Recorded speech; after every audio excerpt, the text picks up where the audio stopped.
Bruno Le Maire a ses pudeurs. Eh oui, il n'y a pas que le sexe dans la vie, il y a ce rapport aussi.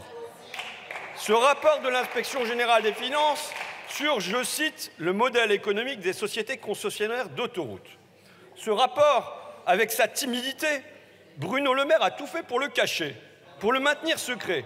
Et il a fallu que mon collègue, Éric Coquerel, président de la Commission des finances, aille le dénicher à Bercy. Au fond, les pudeurs du ministre, je les comprends et je les partage.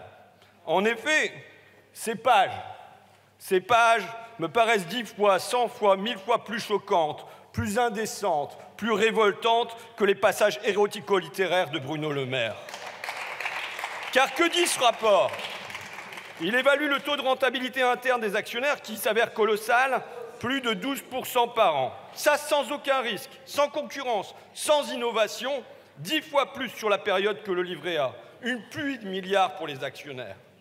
Mais mieux encore, que découvre-t-on dans ce rapport? Que nous vivons dans un pays formidable. En France, les salaires sont-ils indexés sur l'inflation? Non. Nous le réclamons, mais non, vous nous le refusez. Pas plus que les minima sociaux ou les budgets des hôpitaux. Tout ça n'est pas indexé. Mais le prix des péages, en revanche, oui.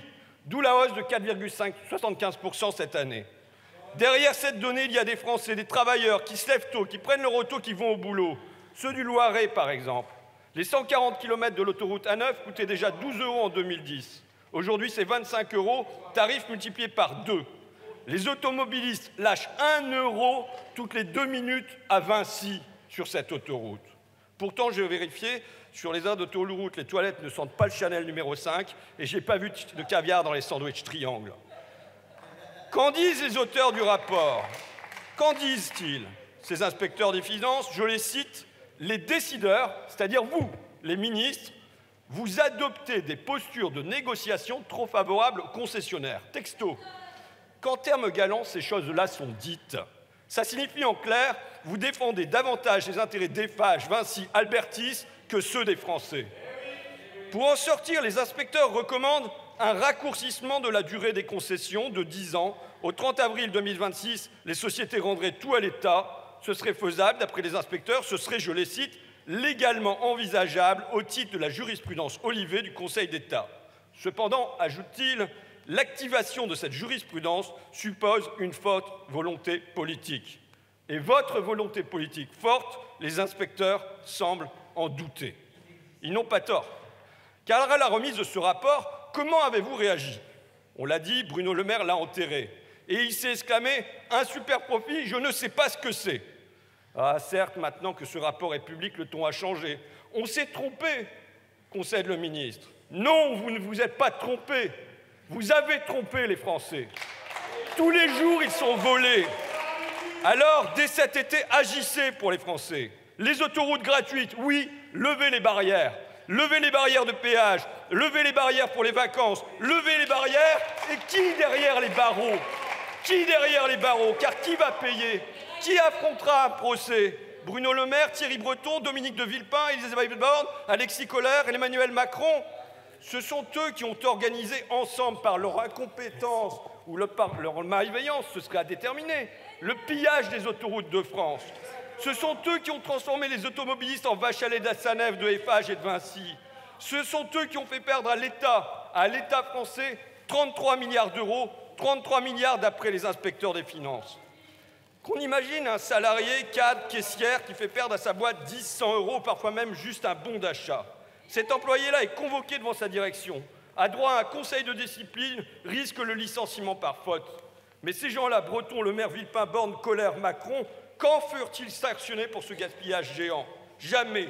Quand furent-ils poussés devant une commission d'enquête, un tribunal, pour se justifier, s'expliquer? Jamais. Quand a-t-on prélevé sur leur compte en banque des millions pour réparer leurs fautes? Jamais. Il n'est point de repos sans égalité, disait Léonard de Vinci, le seul et vrai Vinci. Vous cultivez, vous, l'inégalité. L'injustice, vous en êtes les visages. À la France, aux Français, vous n'apportez pas la paix, vous n'apportez pas leur repos qu'elles réclament. Au contraire, tous les jours, Et ces autoroutes en sont un symptôme, en sont un symbole. Tous les jours, vous portez l'orage. Conviendrez avec nous que ce sont les Françaises et les Français qui, contribuables, vous faisiez une opposition entre contribuables et usagers tout à l'heure, ont payé et ont financé ces autoroutes.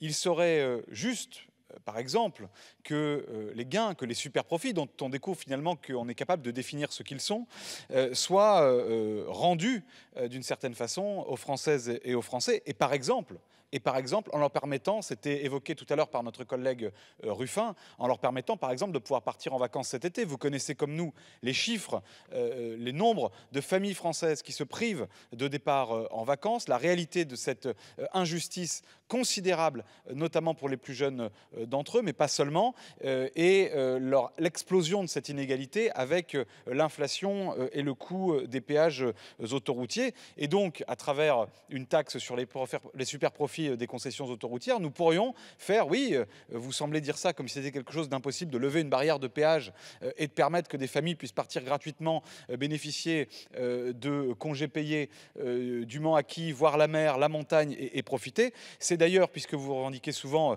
de l'histoire de la gauche que vous avez abandonné depuis, c'est d'ailleurs consubstantiel aux congés payés, parce que Léon Blum a fait, avec Léo Lagrange, des billets de train gratuits pour plus de 500 000 familles, en même temps qu'il faisait les congés payés, donc permettez qu'il y ait un exercice effectif dès cet été des congés payés pour les Françaises et pour les Français. Je suis désolé que vous reniez un certain nombre de choses qui relèvent de la régulation, qui relèvent de la justice fiscale, qui relèvent du pragmatisme parfois, mais je pense... Oui, je crois que le Parti socialiste l'a parfois porté dans son histoire, mais c'était peut-être pas assez pour vous, monsieur Ruffin, mais peu importe. Aujourd'hui, la question... Mais par ailleurs, il y a peut-être un débat aussi entre vous, notamment entre les écologistes et la France insoumise, au hasard, parce que j'ai pas compris ce que... S'il vous plaît, chers collègues, j'ai pas compris ce que vous vouliez exactement faire de surprofit ou de l'argent. Oui, alors... On peut le rendre, effectivement, ça c'est la formule classique, vous le dites à chaque fois. Soit on taxe tout et on l'affecte à la transition écologique, soit on fait qu'il n'y a plus de péage et on ouvre les barrières, mais il n'y a plus d'argent pour la transition écologique qui finance le train par la route. Bon, donc non mais il n'y a pas d'argent magique, je suis désolé. Donc soit vous taxez et vous l'utilisez pour autre chose, c'est d'ailleurs ce qu'on propose en partie, soit vous dites que la route ne coûte rien et qu'on paye rien, et vous n'aurez pas d'argent magique pour financer le train et le report modal. Bon, donc ce que je dis simplement, c'est que dans une concession, même quand c'était public, vous vous souvenez quand c'était public, il y avait des péages. Le péage, il n'a pas été inventé en 2005. Les formules d'indexation, elles n'ont pas été inventées en 2005. Bon, donc vous voulez qu'on fasse quoi? Qu'on n'entretienne plus les routes? Vous voulez qu'on finance plus le train? S'il vous plaît, chers collègues. D'accord. Chers collègues. Donc on supprime le péage. Et de la même façon, chers collègues. Et ça s'appelle une taxation sur les profits. Vous avez encore quelques secondes. D'ailleurs, on l'a fait sur les profits énergétiques, on l'a fait avec la TAT, et on est prêt à le faire. C'est pour ça qu'on a saisi le Conseil d'État, monsieur Ruffin, parce qu'il y a des règles, un cadre juridique et constitutionnel. Je préfère le faire comme ça que de décréter les choses. Merci, monsieur le ministre. Ça me fera plaisir, mais ça n'arrangera rien.